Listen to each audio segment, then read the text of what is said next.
پچھلی ویڈیو میں ہم نے حضرت آدم علیہ السلام کے قصے میں ذکر کیا تھا کہ ان کے یہاں ہمیشہ جڑواں بچے پیدا ہوتے تھے، ایک لڑکا اور ایک لڑکی۔ پھر دوسری دفعہ پیدا ہونے والے لڑکے کی شادی پہلی دفعہ پیدا ہونے والی لڑکی سے، اور پہلی دفعہ پیدا ہونے والے لڑکے کی شادی دوسری دفعہ پیدا ہونے والی لڑکی سے کر دی جاتی تھی۔ اماں ہوا کہ یہاں جو سب سے پہلے لڑکا پیدا ہوا اس کا نام قابل، اور جو لڑکی پیدا ہوئی اس کا نام اکلیمہ تھا۔ حضرت آدم علیہ السلام اور حضرت حوا علیہ السلام کو تو اللہ رب العزت نے بغیر ماں باپ کے پیدا کیا تھا، لیکن ماں باپ کے یہاں پیدا ہونے والا سب سے پہلا انسان قابل تھا۔ اس کے بعد جو جڑواں بچے پیدا ہوئے ان میں سے لڑکے کا نام حابل اور لڑکی کا نام غازہ تھا۔ اب شریعت خداوندی کے مطابق ہونا یوں چاہیے تھا کہ قابل کی شادی حابل کی بہن غازہ سے ہوتی اور حابل کی شادی اکلیمہ سے کر دی جاتی۔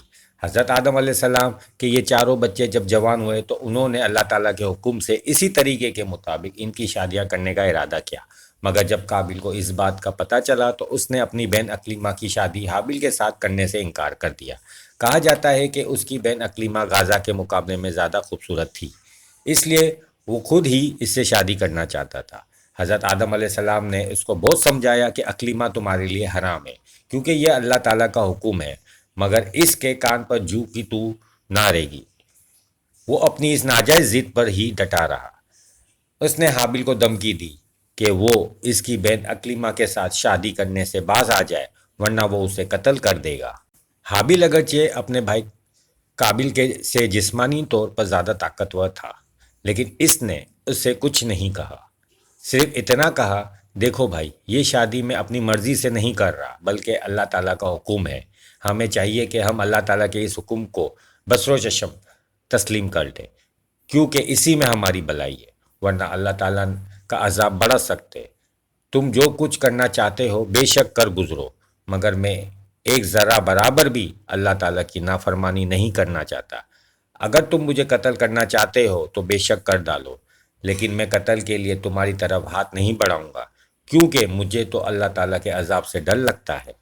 حضرت آدم علیہ السلام کے زمانے میں دستور تھا جب دو فریقوں میں آپس میں کوئی تنازع ہو جاتا تو وہ دونوں فریق قربانی کرتے تھے، جس کا طریقہ کار یہ تھا کہ دونوں فریق اپنی اپنی پسند کی کوئی چیز لے کر آتے اور انہیں ایک ساتھ کسی پہاڑی پر رکھ دیتے۔ اللہ تعالیٰ کے حکم سے آسمانی بجلی آتی اور جس کی قربانی قبول ہوتی اس چیز کو جلا دیتی تھی، اور جس کی قربانی قبول نہ ہوتی اس کی چیز ویسی ہی پڑی رہ جاتی۔ قابل اور حابل کے تنازع جب بہت زیادہ بڑھ گیا تو اس کا کوئی حل نہ نکلا، تو حضرت آدم علیہ السلام نے دونوں کو فرمایا، جاؤ تم اللہ کی راہ میں اپنی اپنی قربانی پیش کرو۔ قابل اور حابل نے اپنی اپنی قربانی پیش کی۔ حابل بکریاں چرایا کرتے تھے، اس لیے انہوں نے ایک خوبصورت موٹی تازی بکری قربانی کے لیے پیش کر دی۔ قابل کھیتی باڑی کیا کرتے تھے، اس لیے اس نے ردی فصل کا ایک گٹھا قربانی کے لیے پیش کر دیا۔ آسمان سے بجلی آئی اور حابل کی قربانی کو جلا کر چلی گئی۔ قابل کی قربانی ویسی کی ویسی پڑی رہی۔ یہ دیکھ کر قابل اور غضبناک ہو گیا، حالانکہ اسے چاہیے تھا کہ اللہ کی براہ راست نشانی دیکھ کر اللہ تعالیٰ سے معافی کا طلبگار ہوتا اور نافرمانی سے باز آ جاتا تھا، مگر اس کے بعد اس کی سرکشی اور زیادہ بڑھ گئی۔ اس نے حابل سے پوچھا کہ تمہاری قربانی کیوں قبول ہو گئی؟ حابل نے کہا کہ بے شک اللہ تعالیٰ پرہیزگاروں کی قربانی قبول فرمایا کرتے ہیں۔ قابل نے پھر حابل کو دھمکی دی، وہ اکلیمہ کے ساتھ شادی کرنے سے باز آ جائے، ورنہ وہ اسے قتل کر دے گا۔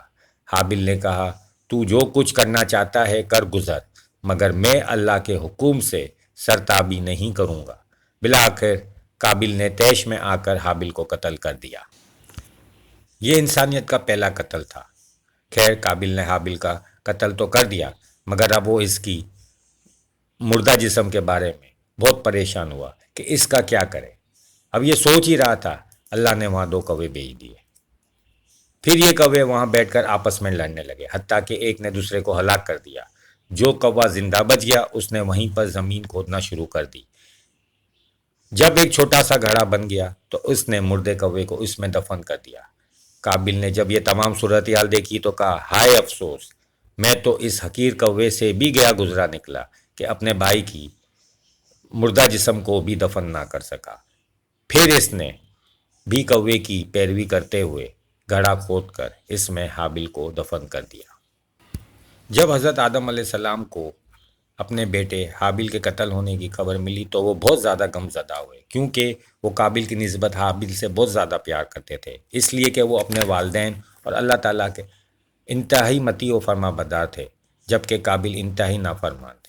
حضرت آدم اور حضرت حوا علیہ السلام ایک عرصے تک اپنے لاڈلے بیٹے حابیل کو یاد کرتے روتے رہے، پھر اللہ تعالیٰ کو ان پر رحم آیا تو حضرت جبرائیل علیہ السلام کے ذریعے حضرت آدم علیہ السلام کو پیغام بھیجا کہ تم کو عنقریب حابیل سے بھی زیادہ فرما بردار اور پیارا بیٹا عطا کروں گا، اتنا پیارا کہ تم حابیل کو بھول جاؤ گے۔